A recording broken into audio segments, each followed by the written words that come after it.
It's really good. And I kind of stopped eating them, but Yeah. I'm sweating. Yeah.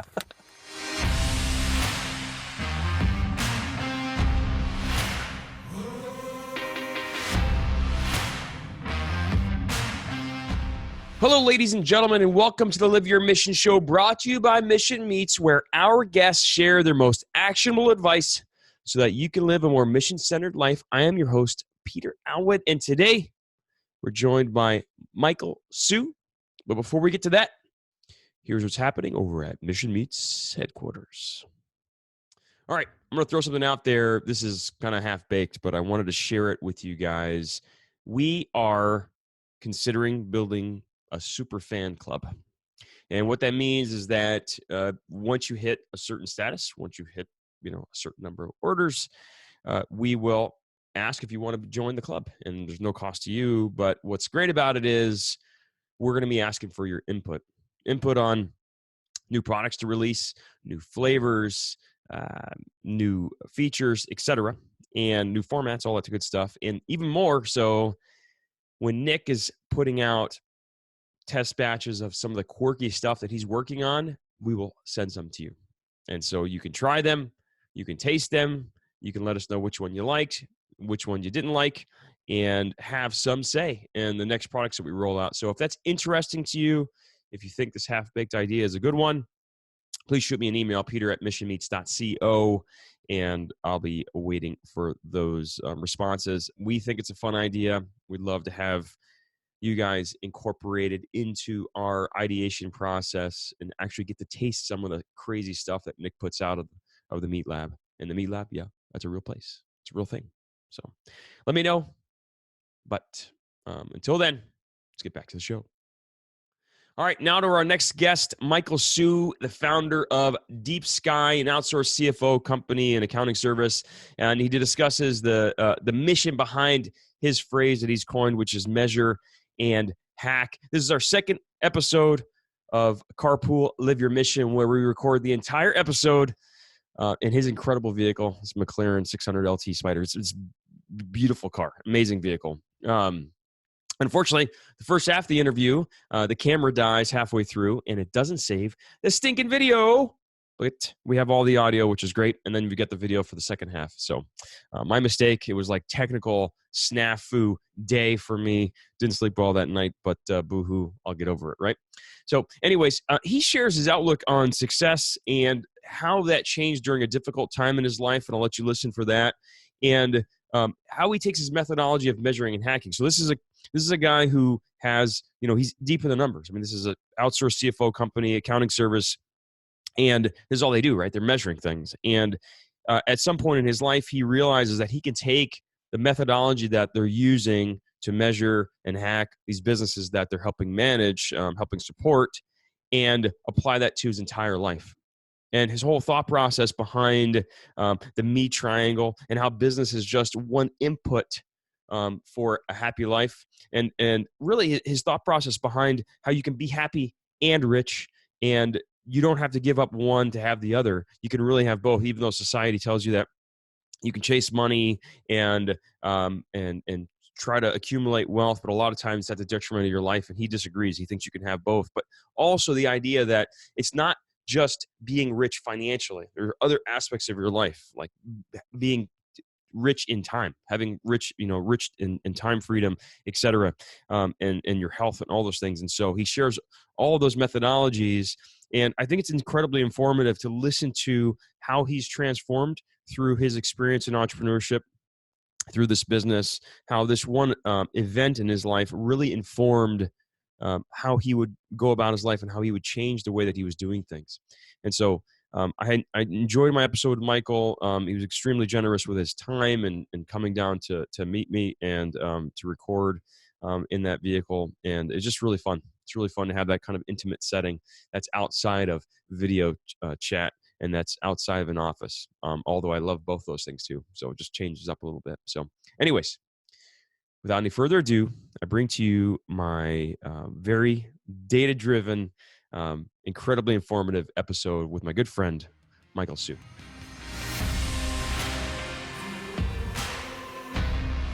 Michael, What's up, man? Welcome to the show, bro. I'm excited. Me too, man. This is like, this is second edition, carpool, live your mission. Down, sitting by the beach in your amazing vehicle. So thanks for making the drive, dude. Thanks for having me out here, man. And I'm excited to chat about kind of your story and what you're working on. And then I think that's going to help paint a picture of like, why it's your mission and why it's important. And specifically what you do, I think as a profession, is going to just, it's going to inform a lot of people on things they should be measuring differently in their organization, right? Right. So, dude, as we always open the show, what's your mission? And what is it that you do, and are they the same thing? What is my mission? My mission in life is to have fun, man. It's to be happy. Okay. Really. And what I really want to do is I want to be happy, and I want to bring happiness to those around me. Mm-hmm. And I've sort of devised a way to do that, called a measure and hack. It's sort of a system to, measure what you want done and really give us a freedom, financial freedom, time freedom, energy freedom to be able to live the life that we truly desire, to be happy. So they're the same thing, really, and they kind of align each other, or they facilitate each other. One facilitate the other. Sure. Why is that important to you? Has it always been that? No, actually, no. It's really funny. This morning I was just talking about that. There was kind of the pre-2013 Michael, the young Michael, which is, really ambitious, really dedicated, really eager to, at the end of the day, really prove myself to my father, my family, my peers. Mm-hmm. It was about making money. It was about being successful, to seek improvement. Then 2013, 2014 happened where I had to, sell my company at the time, move back to Taiwan, spend time with my father who was sick, and watch this figure that was trying to prove myself to sort of just deteriorate and fall apart. And then through that experience, really identifying nothing in life really matters except for happiness. Nothing in life really matters except the pursuit of happiness and actually be happy and bringing, happiness to those around me. So even though what I did before 2013, which was, numbers, financial systems, metrics, and processes, is the same as what I do today, numbers, system, financials, metrics, processes, they serve very different purpose. I think now today, all of the system processes, all of the numbers, all the measuring is only to facilitate, to give me the freedom, in time, energy, and money to be able to be happy and provide happiness to those around me. Yeah. Yeah. And it's interesting how, sometimes it takes an event in your life, and luckily it was early on for you, but most people it's much later on in life. It takes an event that will kind of shake you up. Yeah. And cause you to kind of question not everything, but most things, and maybe even specifically like your just like daily operation, your daily mode of operation. I remember, Melissa, she had an uncle pass away. He had some kind of rare stomach sort of cancer, and he, it was like the proverbial dying with like your first Social Security check in your pocket kind of thing. A person that had planned to, when they retire, I'm going to go move to the state I want to live in. When I retire, I'm going to do X, Y, and Z. Right. And he didn't make it. It didn't happen. Like, it was all this like, deferred life plan type of stuff, to quote Tim Ferriss's, kind of his phrase, like deferring life to later. Right. And I remember that was kind of like the turning point for me, where we weren't necessarily close to him. I wasn't, but just seeing that happen and thinking like, you got to live life now. Like, you don't know what it is. And it's not living life recklessly. It's more so just like, you better be dang sure if either living the life that you want to live now and or being on the path to it now. Today is the day. Today's the day. Today is the day. Yeah. And I think that's super important. Another way to say this, my mentor taught me this actually, was today is the first day of the rest of your life. Mm-hmm. Right? Why would you not do what you want to do someday today? Albeit even in small increment. I think one thing that people always say is, if I won the lottery, I'll go travel the world. Yeah. Why don't you travel the world today? Right? Maybe not move to Paris, right, and live in a $5 million mansion, but why not travel to San Diego? Why not travel to San Francisco? It's the same dream, just on a smaller scale. Yeah. Today's the day, so. Yeah. Yeah, and I like just the idea of like being on the path. Like, for me this year, I think what is, kind of a focus of for myself is being more on my path to purpose.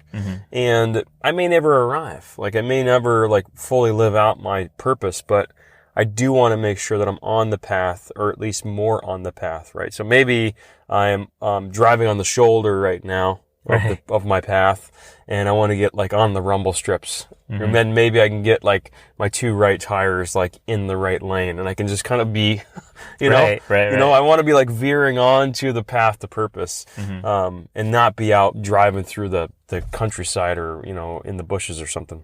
Right. So it's a constant battle too, right? It's constant. Right. I mean, there's never a straight line. We like to think life is a straight line, right? But we're always we have guardrails or boundaries, either through value or purpose or mission or just character. But we're consistently doing this, right? And just, every day, a little bit incremental betterment, be better than yesterday, incrementally. Yeah. And I've shared this before, but it's like, there's a sailing term called tacking, right? Where you're at point A, you're trying to get to point B. Right. And I'm going to butcher this. I'm never even sail the boat, but like it's not a straight line. Like when you're sailing, you don't go straight. Because the wind is not straight. I mean, the wind is straight, but not towards where you want to go. Right. Yeah. Exactly. And so you look up and you're like, oh, I got to go a little bit to the right. And you go a little bit to the right, and then you look up and you're like, oh, I got to go left a little bit. And it's more of a zigzag, right? Yep. But you need to be looking up from time to time. And you also need to know what point A, point B even is. Right. Right. Like, oh, this is where I want to go to. Right. Or, or where I stand today, where I want to go. What's the path? And then just be iterating, like looking up, that's the iteration, right? Yeah. So tell me a little bit about your business, and what measure and hack even means. Yeah. Measure and hack is just what you said it perfect. There's 5 steps to the measure and hack system. Vision. Right, which is what you just said, your point B, right? Strategy, how am I going to get there, right? A plan, essentially. Execution, the everyday of sailing the boat, right? Measure, right? Looking up, a little bit to the left, a little bit to the right. That's the hacking. Got it. Right? And the reason why I call it measure and hack is because it's never this grandiose, I'm going to change everything, tomorrow I'm going to be a better person. It's never, we like to think life is this big events, big turning events. They never is. It's always tiny little incremental hacks, incremental changes, drink more water, right? Show up at the gym.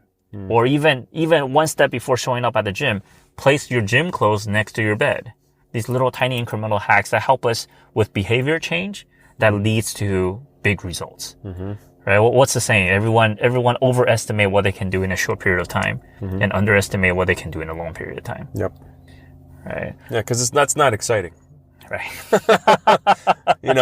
Right. Like signing up to run a marathon, exciting. Yes. Finishing a marathon, exciting. Yes. Going from not running at all to running a marathon, not exciting, right? Like 1 mile a day, 2 miles in a month, 3 miles in a month. In there. That's not exciting. Right. That's just like tedious, arduous, 1 foot and step in front of the other kind of approach. Yeah. But that's really what it takes. That's exactly what it takes. And it took me a long time to learn that. I always remember I got lucky. I started young. I was 24 when I founded my first company. And the goal was, even before I founded my first company, when I was 18, 19, I was thinking, I'm going to graduate high school and I'll be a millionaire by the time I'm 25. That was cool. When that didn't happen, I'm going to be a millionaire by the time I'm 30. Wait, I got these arbitrary numbers, right? Yeah. Like $1 million and 25 or $1 million and 30. Yeah. But that's sexy. Yeah. That's cool. Yep. Right? But then, hey, I better wake up tomorrow morning and work on the sales proposal that I said I will work on. I better wake up tomorrow morning and review my finances. Boring. Right? Nobody talks about that, but that's what it takes. Yeah, it's funny. It reminds me of my good friend from high school. He's in the used car business, been doing it forever. And, he was shutting down, and they had a client that was, buying a car, and they like an hour past when the dealership normally closes. And, he was out back, and the sales guy comes, he's like, what are you doing? He's like, I'm washing the car. He's like, what the heck are you doing? This guy runs a dealership. What are you doing washing the car? He's like, I'm going to do whatever it takes to get this car out of here. I want to get it sold. I want these people to be happy. And he's going to do the stuff that's not sexy, right? Yep. Here's a dude that's doing very well financially. He's constantly getting recruited away to, people are trying to get him to move to another dealership. And this guy's in the back washing the freaking car, right? Right. Because the car wash guys are gone. Mm-hmm. He wants to close the deal. Mm-hmm. He's going to do what it takes, Yeah. right? Yeah. And it's not because you don't always want to be in the weeds. I'm not trying to say that, but at the same time, it's like, there's a reason why he's so amazing. It's because he's willing to put the effort in, and sometimes it's not sexy. Got to do what you got to do. You got to do it. And actually, it's not even sometimes it's not sexy. 95% of the time, it's not sexy. Yeah. Right. It's really funny. I'm going to talk a little bit about I'm allowed to talk about my company, right? Of course. Okay. Yeah. Do it. So my main company, financial analysis, strategy, help entrepreneurs figure out their numbers, right? KPI identification, prioritization, all of that. The name is called DeepSky. And people was like, why DeepSky? People always call it Blue Sky. I thought about it 1,000 times to change the name to Blue Sky. But I didn't change it because the reason of it is because sky is easy to understand. Entrepreneurship, sky is the limit. If you can dream it, you can build it. If you build it, they will come. That's easy for people to understand. The deep is the foundation. The dig down deeper. If you want to jump high, you better squat down low type of deal, right? So I kept it. And I had the company for 10 years. I don't know. And the logo is blue, so it doesn't help. Everybody calls it Blue Sky, Blue Sky. I have friends who know me for 10 years, calls my company Blue Sky. But it was important for me to keep the name Deep Sky because it served that purpose, to remind us that 90% of this is not sexy. Yeah. Well, 90% of it's foundation laying. 90% of it looks like no progress at all. Oh my God, it's right? miserable. Yeah. And that's why, the whole idea of like overnight success usually takes about 10 years kind of thing. It's like, there's just like arduous, just like slow progression, and eventually you hit some sort of inflection point, right? And it may not be hockey stick, man. It's just like, slow and steady wins the race sort of thing. This motion right here, I gotta tell you about this motion right here. I love cars, in case you haven't figured it out. I got a buddy of mine, his father sold 7 companies. Okay. Billionaire. Easy. Drives a McLaren Senna. Had every single McLaren ever produced out. Drives a McLaren Senna. He was super nice. He knew I love cars. Let me set in it. Spent 30 minutes with him on the drive from Dana Point actually up to Lambeau. Okay. And while in the car, this is my chance to talk to a billionaire, right? Billionaire with a B. And of course, I was trying to say, oh yeah, your company, you guys are killing it, man. It's doing really well. Your son is doing really well. He's driving. He looks over at me, smiles, and he goes, and I go, huh? And he just goes, slow and steady. Slow and steady. Yeah. There's no such thing as killing it or blowing it up. Yeah. It's just day in and day out. You set a vision, you produce a strategy, slow and steady, execute, and then measure, hack, measure, hack, measure, hack. Yeah. Right. I thought he was going to make us move. Give us a little grace. We're not parked where we're supposed to be parked, folks. Oh, gotcha. Yeah. So, anyways, man, no, I think that's such a huge lesson, man, and it is. It's one of those things, I think that you can build systems to stay prioritized, and I'm guilty of this. Like anybody that is interacted with me either in mission meets or somewhere else, they know I like shiny objects. I like to ideate. I like to talk about new and exciting, projects. And I have a difficult time just kind of like, just dealing with, the tedious tasks in between. And so you can set systems in place in order to help you do that. And we can talk about that too in a little bit. But I do think this is one of those things where you need a constant reminder that it's not there. I mean, there's not going to be this home run where it's like, oh my gosh, our business just exploded. Sometimes that will happen, but more often than not, it's just like one foot in front of the other. Yep. What do you do to remind yourself of that? Especially when you're looking at numbers every day. And the reason I bring it up is that, and I do this, I tell you right now, my most stressful or anxious days, I should say, in the business is I'll realize like, oh, I had a really anxious day today, or I've been like kind of feeling frustrated. Those are almost always the days where I was watching the numbers too close. where I'm like refreshing the screen constantly. I just sent a campaign out and I'm refreshing it to see how many opens there were, or I'm refreshing the screen to see how many clicks or revenue is associated with that campaign I spent 8 hours building, right?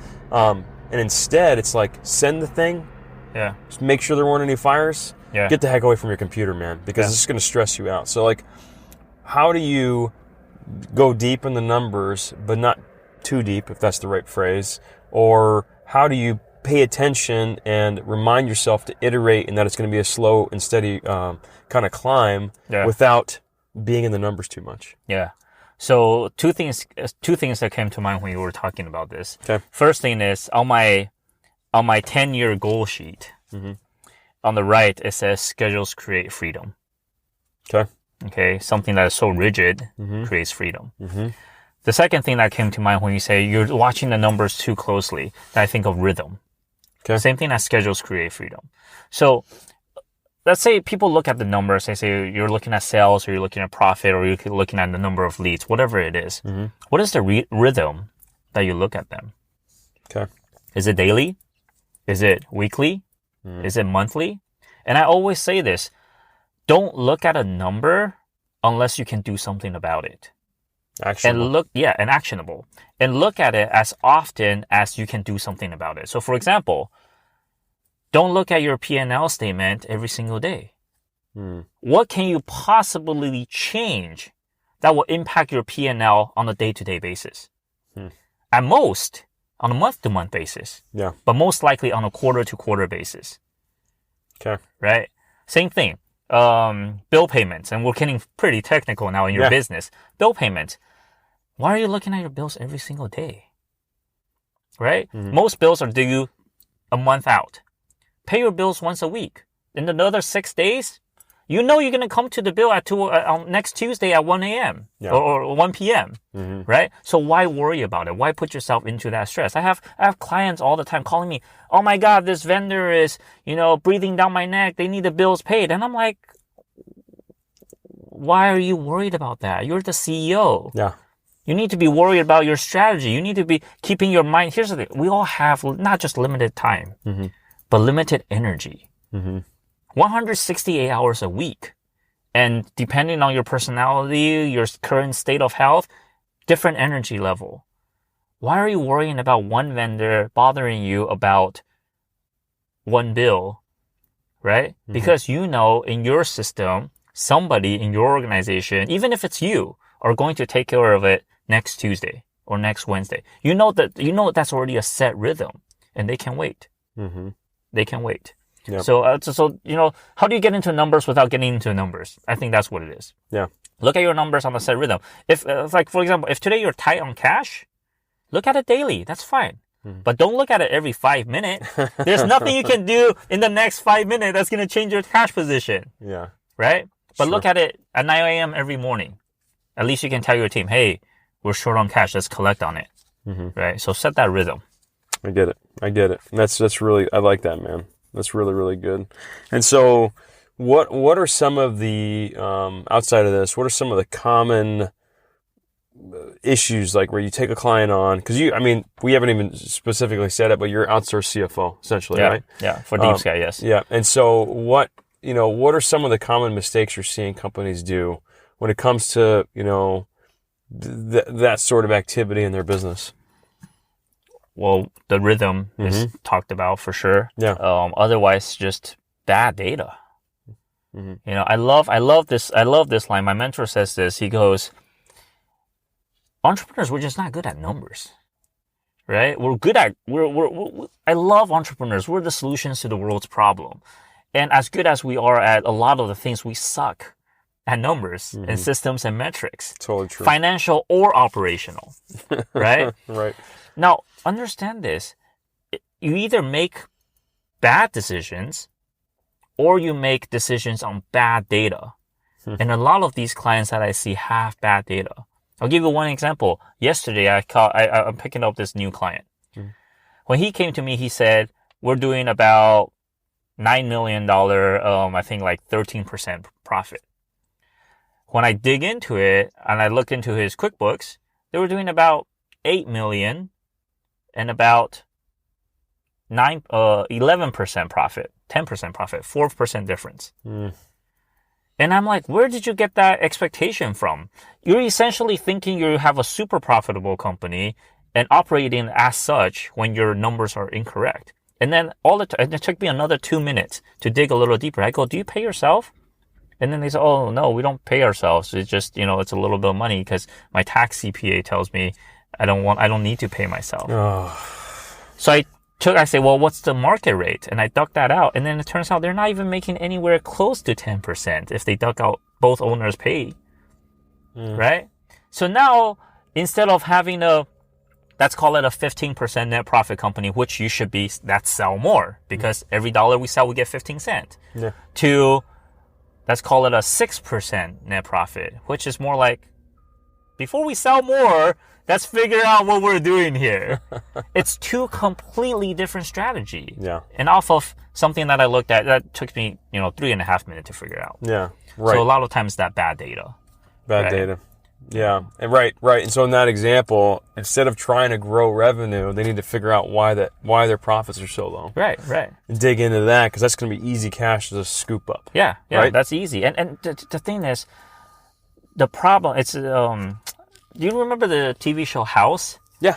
Yeah, I love that show because the whole show is about diagnostic, right? Here's this guy, badass doctor who gets paid to just sit and think and figure out what the problem is. And as soon as the problem is identified, the solution is almost too easy. And this is for most business. They're thinking, I need something super complex. I need like a special report. I need profitability by client when they can't even figure out, their big three statements.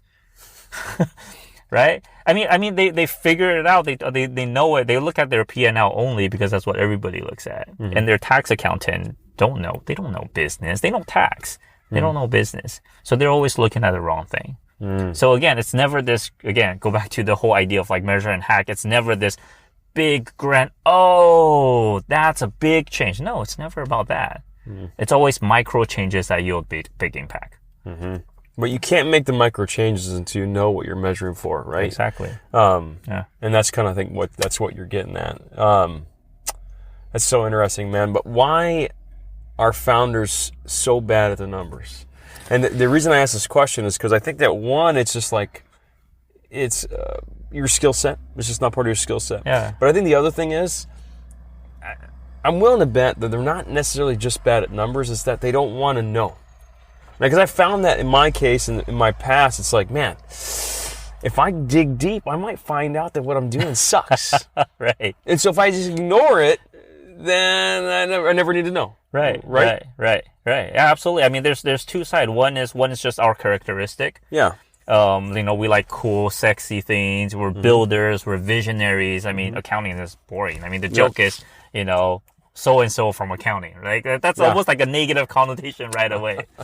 But the other one is the afraid to find out. Yeah. Or I don't know what questions to ask. Right. A buddy of mine, he gave me an example today. He's actually helping me out with marketing. He shared a really personal story with me because that's part of his speech now. He said in 2018, he won this award. And then there's a picture of him with the award like right there. And I can't remember what award it was, but it was a big deal. He did like $1 billion in like sales or something ridiculous, right? That. And then he was taking home like $1 million plus a year. Life is killing it. And then his next slide in his presentation was his Twitter post at that time and said, "It's been good, I'm out." And it was literally him, losing his entire business from this super high to 9 months later. And it was financial. It was that numbers. We want to bask in the glory of growth and revenue and all these stuff. But once you get into the weeds of profit and cash, and first of all, it's boring. Second of all, it's scary. It's way more fun to say, "Hey, how's business? Oh, we're killing it. I couldn't hire fast enough. We're 1,000% revenue growth, right?" Yeah. Okay, well, do you have 1,000% profit growth? Oh, you do have 1,000% profit growth. Great. Do you have 1,000% cash growth? I can guarantee you somewhere along that chain, the numbers are not that pretty.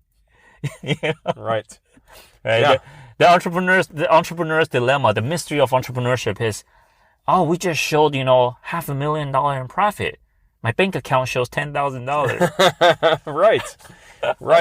Because we haven't communicated the fact that in order to make that growth happen, you had to build a facility and take on a stupid amount of inventory. Yes, and then cash, right? You're forking out all these cash all the time. The other thing that most people forget, and not just in business. So we've been talking about a lot about, DeepSky and financial metrics, financial dashboard. But then my next venture, which you know about, Measure and Hack, which is, more of an educational system about the same thing, but for life. Because if you zoom out far enough, business is just one of the things that add value to our life. Yeah. Right? If you say the number one KPI for business is net profit, then the number one KPI for my life is how that business is adding value to my life. Does it give me more freedom? Does it give me more time with my loved ones? Does it give me, so that's the more important stuff. Yeah. Right? That's the more macro stuff. But essentially it's the same, it's all the same. It's all the same. And one thing that people forget, go back to what we talked about in the very beginning, was that people forget the element of time. They think numbers, financials, they think money, they think P&L. They almost forgot that everything takes time. Yeah. If I sell something today, I'm not going to see that cash 30, 60, 90, 120 days from now. Yet I'm forking out that cash already today. And they forget that.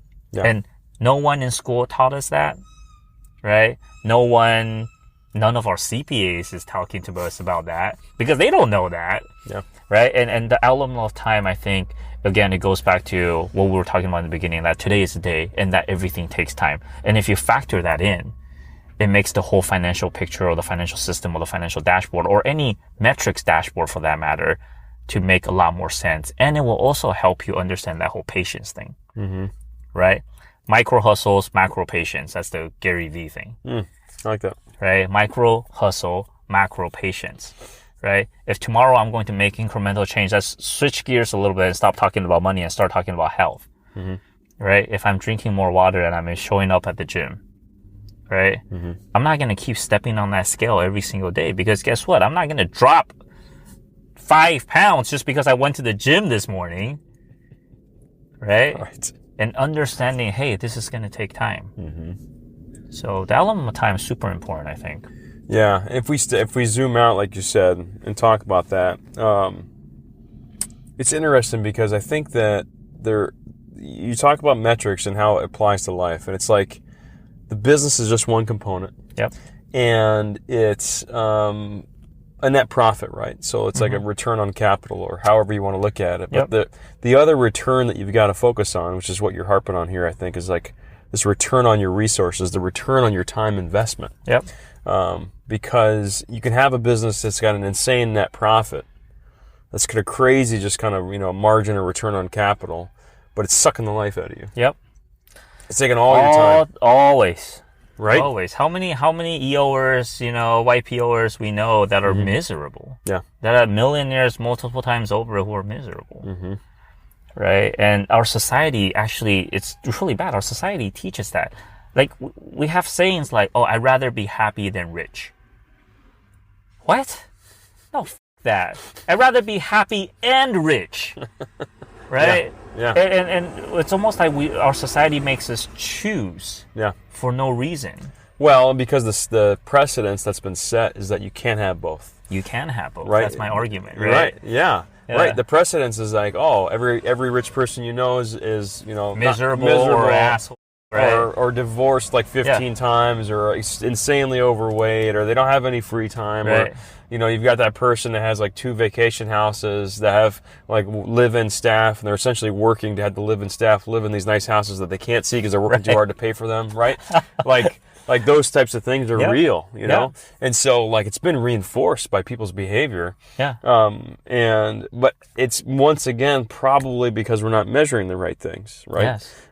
If you said like, because what I like about the numbers, Michael, is that you can look at it and say, got 2 businesses here. One's got a return on capital X and one has got a 2X return, right? Yep. And then you say, well, but this one's going to take it's going to suck the life out of me. Yep.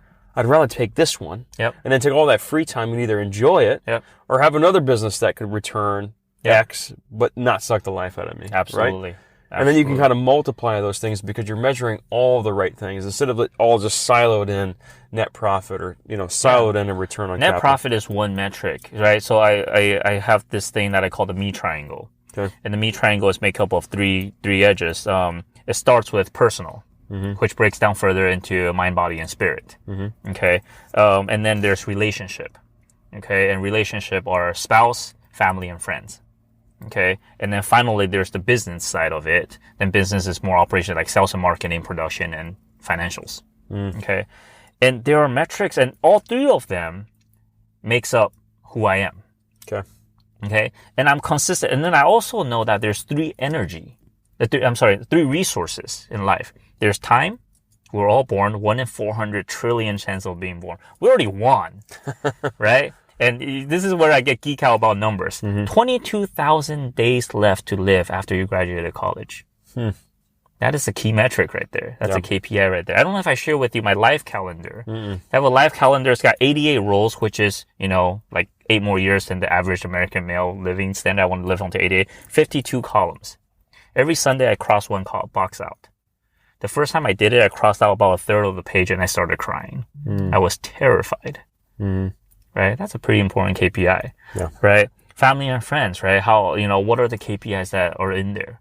Right? How do I spend, three resources. So time, money, right? Some of us are born with more than the others, right? And then finally, the last one is energy, right? Time and energy is not always the same because of our personality. Sometimes, like this for me, it's fun. It's not work. I can do this all day long. I can talk for 5, 6, 7 hours. It fuels my energy. Same. Right? Yeah. Surprisingly, accounting, like the actual accounting, oh my God, 20 minutes into it, I want to poke my eye out. Right? Yeah. So time and energy is not always the same. Now the question is, how are you utilizing, because you're always trading these three. You're trading your time, you're trading your energy, and you're trading your money. You're putting them into these areas in your life. Personal, relationship, business. As you put into them, what are you getting out? Sure. It's Investments. It's all investments. Yeah. Right? You love your family. We talk, another thing, 160 hours in a week. 40 hours that we spend working. 52 hours that we spend sleeping. Leave 76 hours. 76 hours for eating, drinking, using the bathroom, shower, and everything else that we say is important to us. My family, my kids, my, relationship, my friends, hobbies, learning. If they're so damn important, why do they get the least amount of our time by default? Yeah. And no one think about that. No one think about that. No one track that. Right? I know all the way going back to 2013, every single day of my life, where I spend my time, money, and energy on. So whenever, any year that I'm not making a lot of money, I can tell you exactly why. Because I'm not putting my resources in there. I might be taking vacation. I might be hanging out. That's what I love about your story when you went on the trip with your family, your beautiful family out there, right? That is you investing time, energy, and money into your family. Yeah, I dig it. And you're measuring that. Yeah, I know. Right. So I'm never frustrated because, if my business is not doing well and I look at my time and energy and money spent, well, no kidding. Like, I barely worked 3 hours this week. Right? So don't complain. Yeah. But then if you want to make more money in your business and feel like this is the time in your life, then you have to shut off some other thing. You have to shut off, vacation time. You have to shut off, time with family, and it's a trade-off. Right? And if you cannot shut it off, if you want it all, then you just got to work harder. My mother is an interesting character. I go back to Taiwan 4 times a year. Every time I go back to Taiwan, I basically don't sleep. And my mother asked me why, because in the morning, I have to work with my team in Taiwan and my business in Taiwan. Dinner time, I have to eat with my Taiwan friends. Nighttime, I have to drink and party with my Taiwan friends. And then 2 a.m. on, I have to start having calls with my clients in America. So I have these little tiny 2 to 3 hour naps. And my mom just looks at me and go, why can't you just sleep? And I said, no, because I want it all. I want to have fun. I want to have experience. I want to spend time with my family and I want to make money. Yeah. And that's a trade-off. And I can do that for 3 2 to 3 weeks.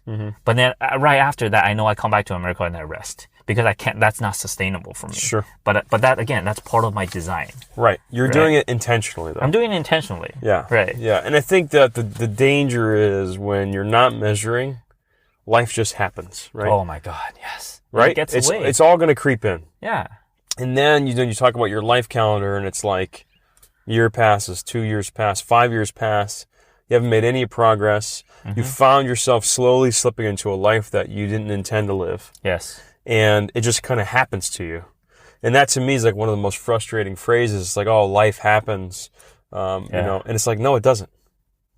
It doesn't. Like, there's external circumstances you have no control over. I get that. But to just like blame it on life happening, it's by your design. And if your design is that you have no design, then that's what it is. Yeah. Then life will happen. Life's going to happen to you because it's all going to creep in because everybody's vying for your attention, your time, your resources. And if you're not measuring it, you don't know how you're spending your days. It's just going to fill in. It's all going to fill in. It's all going to creep in. Yeah. Yeah, absolutely. So did you have any idea starting out in the business that you're in now, in this, post your father, passing away, did you think the business was going to become what it is?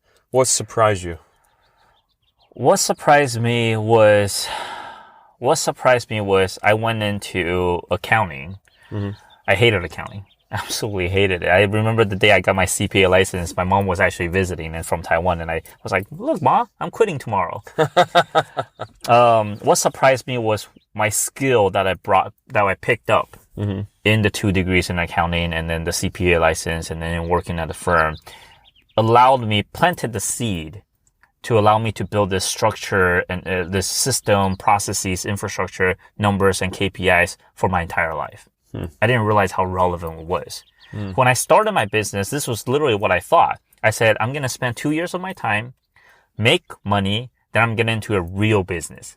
At that time, my real business is, import-export. Okay. Right?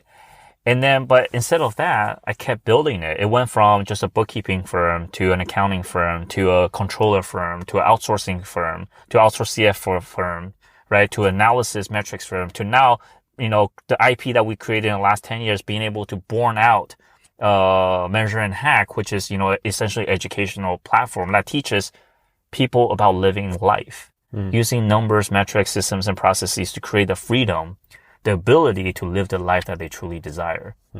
And I know I'm going to do this for the rest of my life, because this is my passion about, again, I have this saying, the overarching Michael Hsu is be happy, be rich. Rich in experiences, rich in relationship, and rich in life, right? And everything just kind of feeds into that. And I will always do it. Now we create different ventures. Like in Taiwan, we have an incubator. I'm working with a buddy of mine out in DC. We're trying to put together a scholarship together. The multiple businesses that we run today, they're all centered around living a good life, living the life that you truly desire. It's all about systems and numbers and metrics. It's all about entrepreneurship and education. So even though there are many, many different businesses, very, very many, many different ventures, they all feed the same mission. They all feed the same purpose, which is entrepreneurship, financial literacy, systems processes, know your numbers, and then be able to live that rich life, right? Today is the day, live the rich life. I dig that because then you can become less emotionally invested in the current activity, right? Yeah. Because if your overarching theme is this, tell me the two again. Be happy, be rich. Be rich, right? So if the overarching theme is be happy, be rich, then your current businesses are just one vehicle to get there. Yes. And then as soon as they don't fulfill the need of the be happy or the be rich or both, then you're like, oh, that was good while it lasted. I'm going to find something else to fulfill the need, right? Absolutely. So it's less of your identity is not tied into this current activity. Yeah. This is just one vehicle. Yeah. And the thing that I quote all the time, and I won't stop doing it, is like, I remember hearing Branson talk about Virgin Megastore and shutting it down. And he said something I'll never forget. He said, it was good while it lasted. Yeah. Right? And so for me, that is a completely different posture. Right? You could have been attached to the Virgin Megastore and that being your identity and just be like, live the life of Kmart, right? Where you just like ride that down to the end. Yep. Or you could say, was good while it lasted. It was fulfilling a need.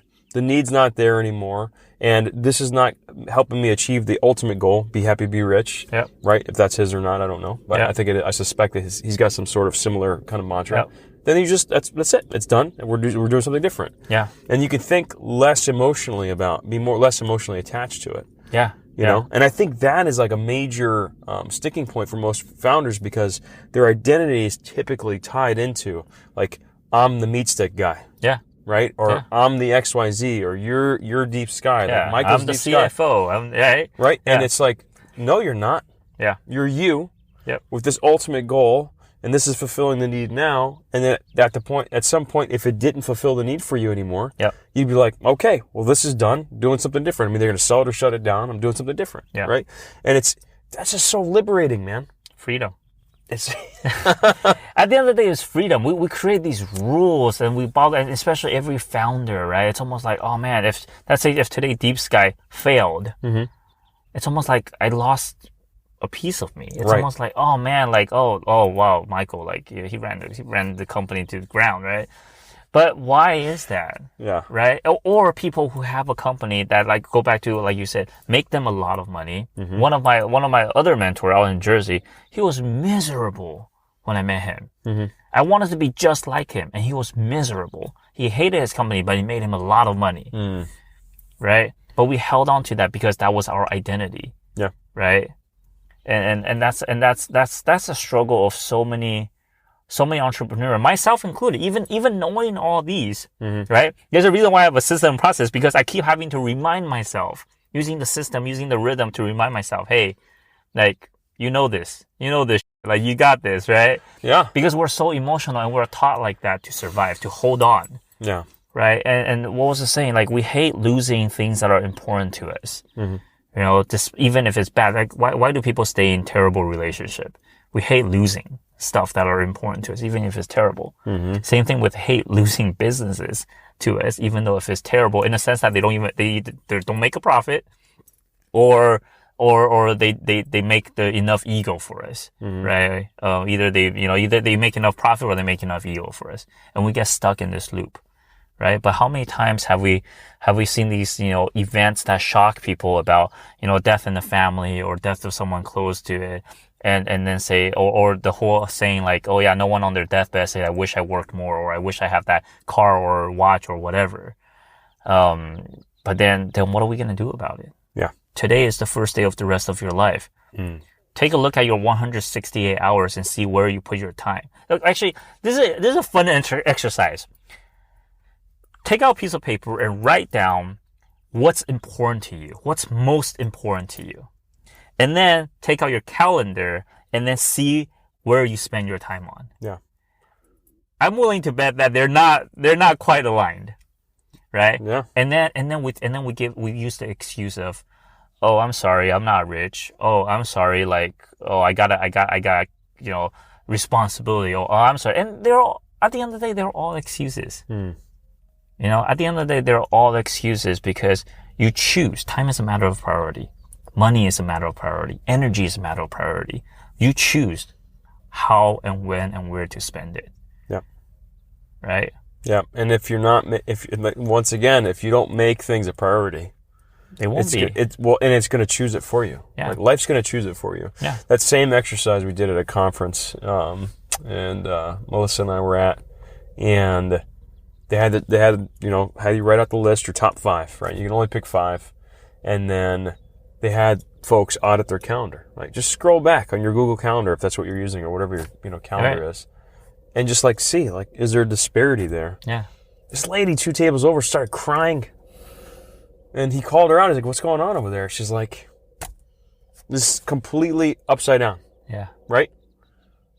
The completely upside. She's like, none of my top 5 they're barely on my calendar. And so I always say, like, you've got to schedule these things, like Melissa and I try to schedule like Wednesday lunches, right? Yeah. To talk about family and homeschooling and stuff like that. And it feels weird. It's like setting a meeting with my wife. What? That's stupid, right? But last question here, and then we'll switch gears to the Reaper round. You ready to eat some Reaper? Yeah, let's do it. We didn't bring water or anything. You gonna be okay? I did. Yeah, it's in my frunk. Okay, in the front. Okay, very good, man. knowing what you know now and considering the path, I mean, you've been in the business 5-6 years now. 10 years. I'm sorry, 10 years. 10 years. What would you do differently? Oh, be more bold. Bold. Yeah. What do you mean by that? Well, my personality naturally is very conservative. Okay. The experience with my dad in the middle of, I started my business in 2009. Okay. So 13, 14 was just right in the middle. And then there's the after, right? Because I realized how fleeting life is. Mm-hmm. I mean, the short answer is, am I allowed to swear on here? I wasn't sure. We'll bleep you out. Oh, okay. I mean, it's like, don't give a fuck, right? Yeah. But it just allows you to trust the system that you have built, right? Understand that vision is what drives you, emotionally drives you. Mm. Trust the strategy that you put together. I think Dan Heath is the one that said this, the elephant and the rider, right? Mm. So the rider is the system, the strategy, right? And then execute. And then if you put together a system to measure and hack it, trust the system, right? Trust that instead of freaking out, instead of not worrying, instead of, trust that, hey, you're smart enough to put this thing together. Just do it. The whole idea, the Nike saying, hopefully don't charge me for this, like, just do it. Right? Be more bold and know that you have safeguard, you have rhythm, you have system processes, you have things that are in place that are going to protect you from going off the deep end. Mm-hmm. And more often than not, things are not as bad. Yeah. So be more bold. Yeah. Right? Yeah. And just do it. Just do it. Yeah. And being bold after you have those systems in place, not before. Right. Otherwise you'll be reckless. Right. Yes. Right. Yeah, and the thing is like the idea of things not being as bad as you think they will, or think they might be. Another Tim Ferriss kind of idea is that you do this whole fear setting, right? Mm-hmm. So that you write down what's the worst that could happen. Right. And the possibility of that even happening. Yep. Right? And not deluding yourself and saying, oh, it's a 1 in a million chance when really it's more likely than that. But like really being true to yourself. Right. And saying, okay, what's the worst that could happen if I go down this path? Right. And, at Mission Meets and with the new brands that we're rolling out, we are constantly mitigating against risk. Yep. We say, okay, we validate if this is a path that we even want to go down. Yep. Right. And then once we decide like, yeah, this is something we want to do, we're always thinking MVP. Yep. We're always thinking like minimum viable product. Like how can we validate or invalidate this idea? Mm-hmm. Right. This whole idea of trust, but verify. Yeah. We think about that constantly. Yep. My gut says this is a good move. Yep. My gut's been wrong a million times. Right. Right. So gut says yes. Okay. How do you validate that? Yep. How can you do it in the most, the least risky way possible? Right. How can I roll out a flavor or a new brand? Right. How can I collaborate with someone financially or invest some time in a way that's low risk, that gives it its due, its justice as far as like, I'm going to give it a good go, but not in a way that's reckless. Yeah. And then I can verify, yeah, my gut was right.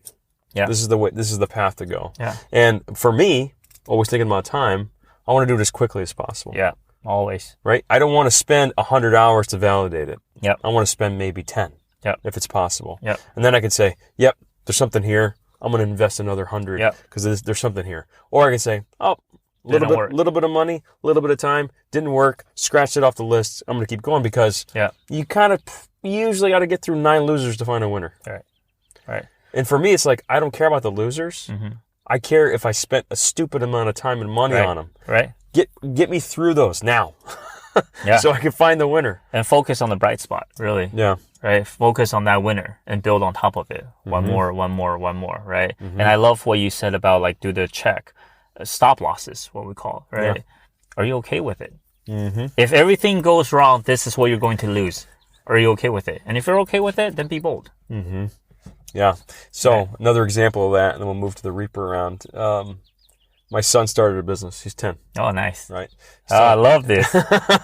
He's selling wooden swords, right? And so he comes to me and he says, I want to make some money, right? We don't call it allowance at the house. We call it their contribution to the team because we consider our family, we're a team, we're working together, right? Like you pick up your plate, you pick up somebody else's, not because you don't pick it up because it's not your plate. You pick it up because it's part of the team. We're all working together, right? Yep.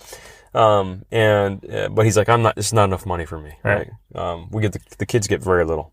Because I grew up in an immigrant family, man. Like I was working since I was 7. You can relate, right? Yeah. And so, I'm assuming you can relate. I think you can relate. I can relate. And so, he's like, I need to make more money. And I said, okay, well, what do you want to do? He's like, I want to make swords. We are always tinkering with swords. Yeah. But he wanted to make them right. Right. And in order to do that, we had to buy a lot of equipment. Right. And so I said, listen, I'm going to split it with you because I've always wanted this equipment anyways. I like to tinker too. Yeah. You pay for half. And then we work a whole business, not a plan, but like, these are the products I'm going to offer. Here's where I'm going to sell it. This is what I'm going to sell it for and all that, right? But immediately after that, I said to him, we need to think about worst case scenario. Right. Worst case scenario is you're in debt to me because he didn't have enough money to pay for half of it. Right. You're going to be in debt to me $200. You got all this inventory. Talking about inventory, got all this inventory that you've invested in that nobody bought. Right. What are you going to do? Right. And we talked all through it. Yeah. It's very unlikely, but it's possible. Right. What's going to happen? Nobody likes him. What are you going to do? And we worked out a whole plan. Yeah. And then I said, are you okay with it? Yeah. How do you feel about it? He's like, I'm fine with it. Yeah. Okay, good. We're going to roll. That's awesome. Right? Is it already going? You guys got swords? Well, so we went to, there's a maker fair, homeschool maker fair. Yeah. He sold out in 90 minutes. Oh my goodness. I was going to say, I'm going to check out some of these stores, man. So he was like taking back orders and stuff, right? That's awesome. And then we just dissected, why did it work? What did we do right? What could we have done better? Right. How are we going to make the next one even better? Right. Yeah. Just constantly iterating and improving, but also, like you said earlier, we're going to pay attention to why did this work? Yep. How can we do it again? Yeah. And how can we do it even better? Oh my God, right? I love that. How can we take these lessons and port them into another idea? Yeah. Because swords is his first idea, it's not his last. And so it's like the next idea that you think about, well, check it against this one. Yeah. Does it have the same attributes as this other one? No, I love Trying to pay attention. I love about paying, and this is something else that I picked up from my mentor. We all love to pay attention. Like, oh yeah, look at your number. Measure and hack. People think like measure and hack. Oh, let me pick out like what didn't work and let me fix that. You become like, no, like you don't go to a basketball player and say, you know what, we should probably work on your swimming. Right? Yeah. So the idea of measure and hack, I really want to center around like, we say what work, what doesn't work, but focus on the what work. Mm-hmm. Right. And the story is, I love cars and my buddy loves motorcycles. He was telling me one time this story. They go out riding in the canyons and he comes down this way and then he sees this giant rock in the middle of the road. So he sees it and then he just avoided it and he keep going. Gets to the bottom of the canyon and was kind of sitting around and he was like, where's my buddy? Right? So he waited for a little bit. He's like, something must be wrong. So he went back and then saw his buddy and his buddy has wiped out. He's hit that rock and then wiped out. And then his buddy goes, did you see that rock in the middle of the road? Right? And he goes, and he's fine. He's not like, he's hurt, but he's not like, no ambulance or helicopter or anything like that. And he's like, didn't you see that rock? He goes, yeah, I saw the rock. It's about yay big. It's big, but the road is like 2 lanes wide. Like, how did you, right? And that's most people's problem in life or in business. We come from have-nots and we're so focused. We're so focused on the rock, on what doesn't work, that we forget to look at what works and double down on that. Mm-hmm. That's really the essence of measuring hack. It's like, dude, see the rock and note that it's there, but then look at what works and then keep moving forward. Mitigate the risk, but you don't double down on you don't double down on what you suck at. Yeah. Right? You double down on what you're good at and then just mitigate your weakness. It's the whole story of like, if you're managing people, it's your thought is you got A players, B players, and C players. And a lot of folks will spend they'll invest all this time trying to get a C player to get better. Right. And the C player is only ever going to be maybe a B player in most situations. And instead it's like, no, fire the C players and put all your investment in the A players because they're the ones that are making things work. Yep. Figure out how to make their lives even easier and better, right? So that they can produce for you even more, and then figure out how to get more A players. A saying, an old timer told me this one time. He says, pay 5 guys the salary of 8 people and they will do the work of 15. Right. And I was like, Wow. Like, Yes. If they're A players. if they're A players, right, right. Or you just go bankrupt. That's right. Right. Otherwise, you're going to overpay a bunch of C players. Right. Yeah, but it's the whole idea like an A player is worth 2 B players, a B player is worth 2 C players, so A player is worth 4 C players, right? Yeah. And so, yeah, you want to just like, and it's funny because like we went through kind of an intensive period to hire our marketing coordinator, Janelle. Shout out, Janelle. Nice. And I remember folks being like, dude, I mean, you're a small team. Like, why are you spending so much time? And it's like, I cannot afford to have anything but an A player. Yep. I can't afford it. Not even financially. Like, we don't have any time. Yeah. I can't spend time and then, say, okay, I'm just going to hire the first person that comes through the door and then them end up being a C player and then 6 months later having to fire them, right? Or trying to nurture them through the thing, situation. It's like, I need to spend the time. I got to put it in. Because everybody look at affordability in only one of the 3 resources, money. They don't look at time and energy, right? Yep. How Comes many back to times that do for sure. people come and say, oh yeah, I can afford you, or I can afford this? And I'm thinking, you can't afford not to know. You can't afford not to have me. You can't afford because you're spending most of your time and energy because you don't know. Yeah. You're spending most of your time and energy and money on the wrong thing. Yeah. Yeah. Right? And in the beginning, I struggled with it. Because people are like, oh yeah, accounting is a cost center. I'm like, okay, I got nothing to argue with that. I'm not a salesperson. I'm not marketing. I'm always jealous of, all the marketing firms. They get the big deals. They get the big order. My first deal, you'll laugh at me, it's $40 an hour. That's not even the worst one. I'm sorry. My first deal was $50 a month. Okay. To do all of the accounting for this one guy. Wow. $50. And now, we don't even have any deals that are like less than, I think $4,000 a month was like where we start now. But then then the slow transition, it becomes like, well, if you don't know, what I sell is not the service. What I sell is the knowledge, right? What I sell is your ability to drive your business. It's your ability to drive your life, to know where to focus your time, money, and energy on. And that in itself is worth so much more. Yeah. It's not organized books. It's the knowledge. It's right? the knowledge. Yeah. Yeah. Nobody cares about the organized book. I don't even care about the organized book. Right? It'd be funny because I eat my own dog food. All of the company that I invest in, DeepSky runs the books for. Okay. And for some companies that just come in, I'm like, I got 5 minutes. Tell me what I need to know. And they learn. They're like, well, for this company, we're worried about cash right now, so boom, boom, boom. Right? For this company, we're trying to grow, so boom, boom, boom. And and people love asking me this question: What's the most important KPI? Oh, I don't know. Like, where are you? Where are you trying to go? What's kind of the purpose, right? Sure. So again, it's funny and it's interesting. Yes. Yeah. It depends on what you're going for. Yeah. All right. All right, so let's switch gears to the Reaper round. This is where our guests answer some rapid fire questions while they attempt to eat some or all of the Carolina Reaper jerky. Michael, Nice. are you ready? I am ready. Do I eat it fast or do I eat it slow? You eat as fast or as slow as you want. So Okay. I'll give you a couple. We've got folks all over the spectrum. Yeah. From like eating a tiny piece and then can't handle anymore. Okay. To the first carpool Live Your Mission with Joe Stolte. Yeah. He ate an entire bag before I asked the first question, like it was a bag of chips. I've never seen anything like it my whole life. I don't expect you to do that. Okay. But it's I'm spicy. excited. It smells good.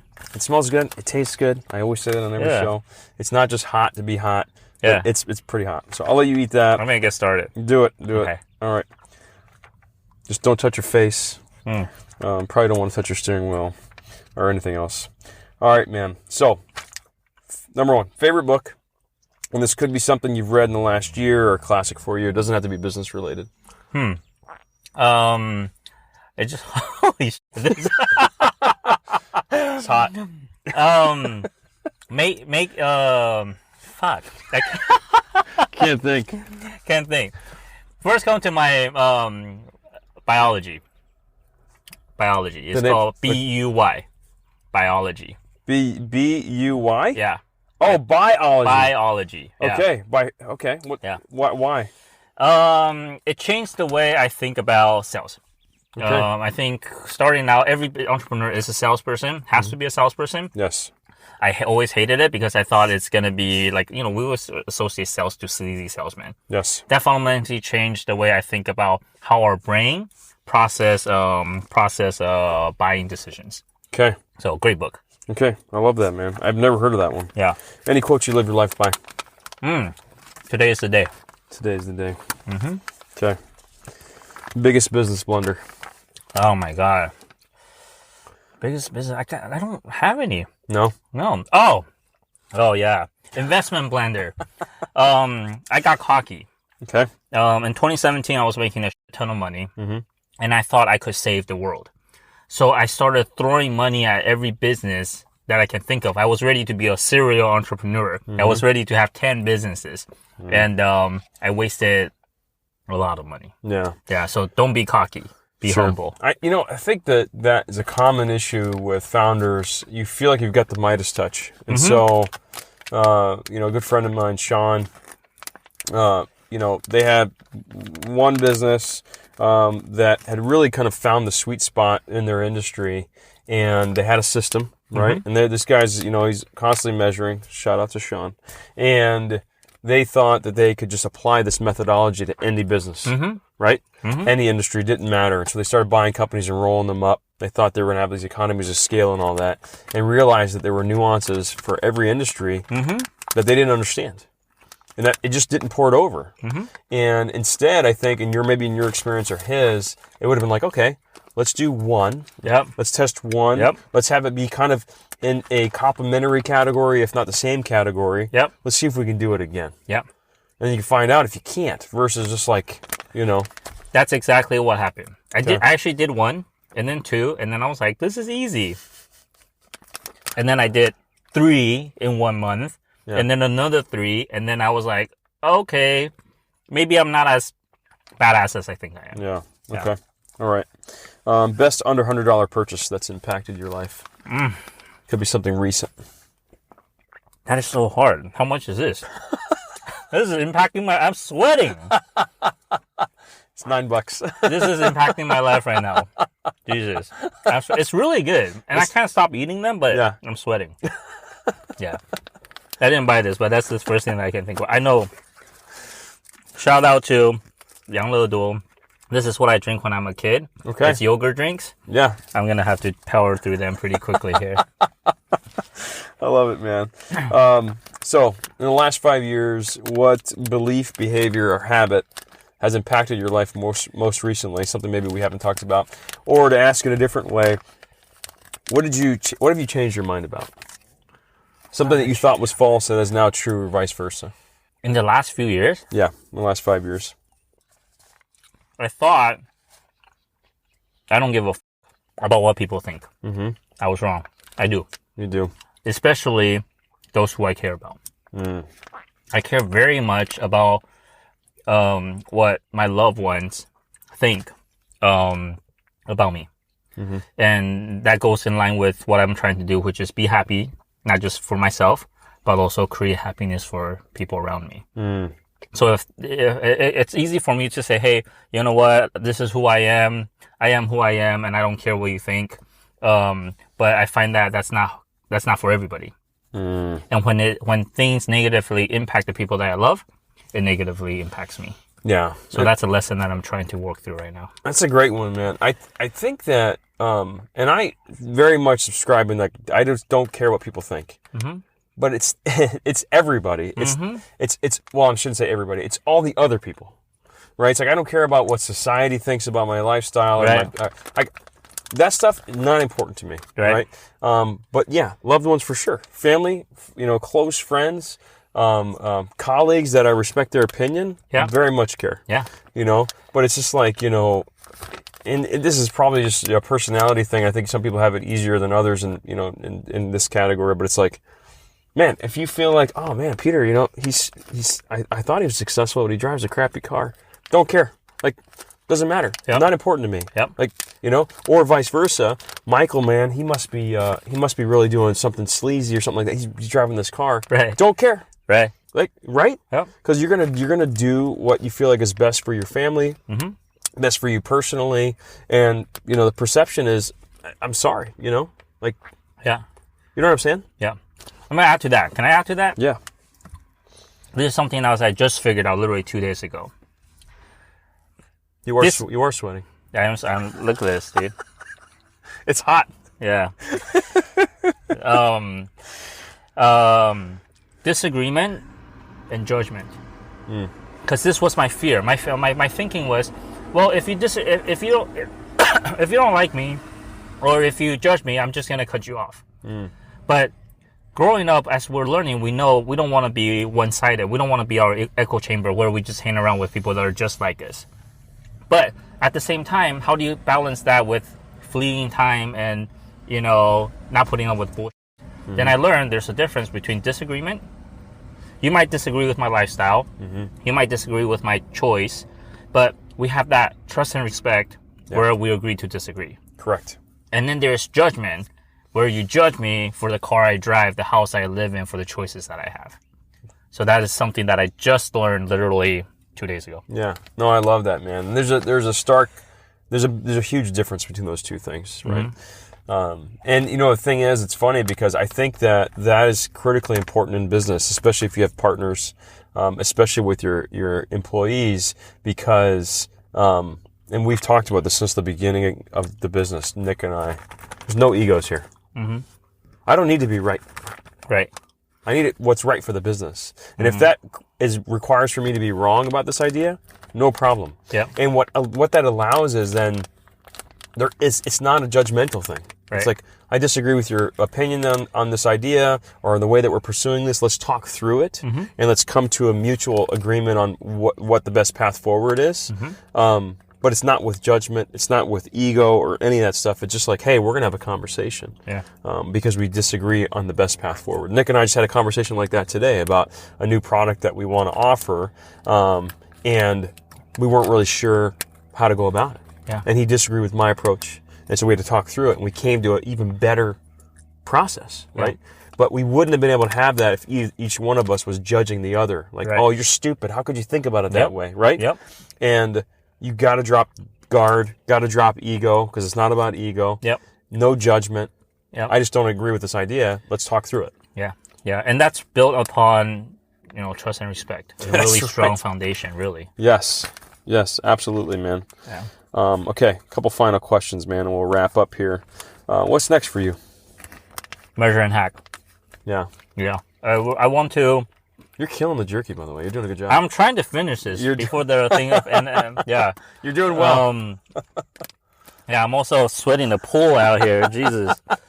I need to change your clothes later. Yeah. Well, what's next? Measure and hack, yes. Okay. After the shower, measure and hack. Yeah, I mean, DeepSky is a consulting firm. It's really geared only towards entrepreneur. I want to be able to expand that out and be able to share everything that I have learned to the rest of the world. Okay. And so that's my next thing. It's all, we're moving more away from business and more into education. It's still going to be business. We're still going to make money from it. Well, we have to afford the payments of the cars, right? But again, I want to move more towards education. The entrepreneurship scholarship that my buddy and I, Josh, shout out to you, that we're trying to do, and Roy as well in Taiwan, to help kids to build businesses or learn how to build businesses. That's all next. It's all going to be education. I love that, man. Yeah. I love that. What should I have asked you, but I didn't? Man, I think that I love the conversations. I think nothing. I appreciate that.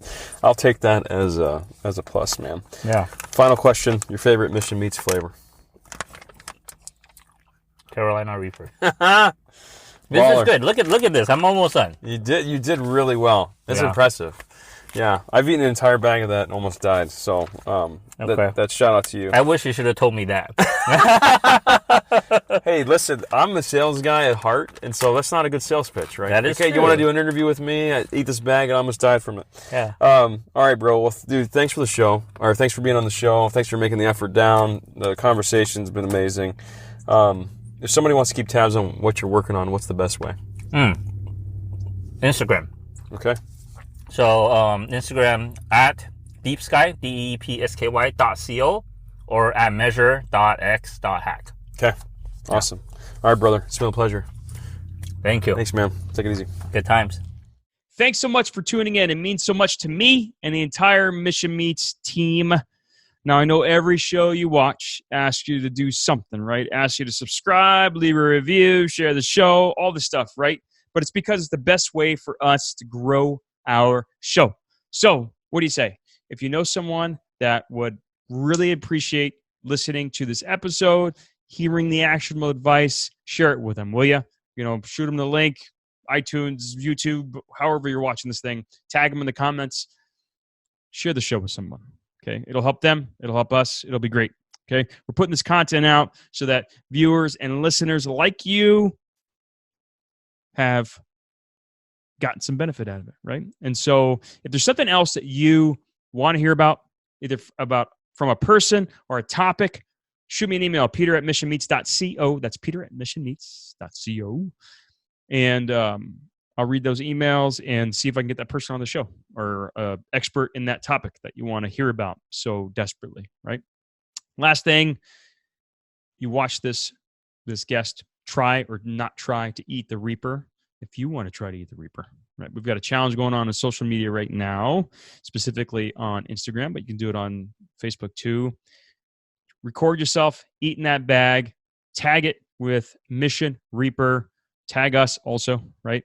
And for a chance to win $100 of free, delicious Mission Meets product for the most hilarious or creative video. So if you want to do that, grab a bag. All right? Now get out there and live your mission. Thanks so much.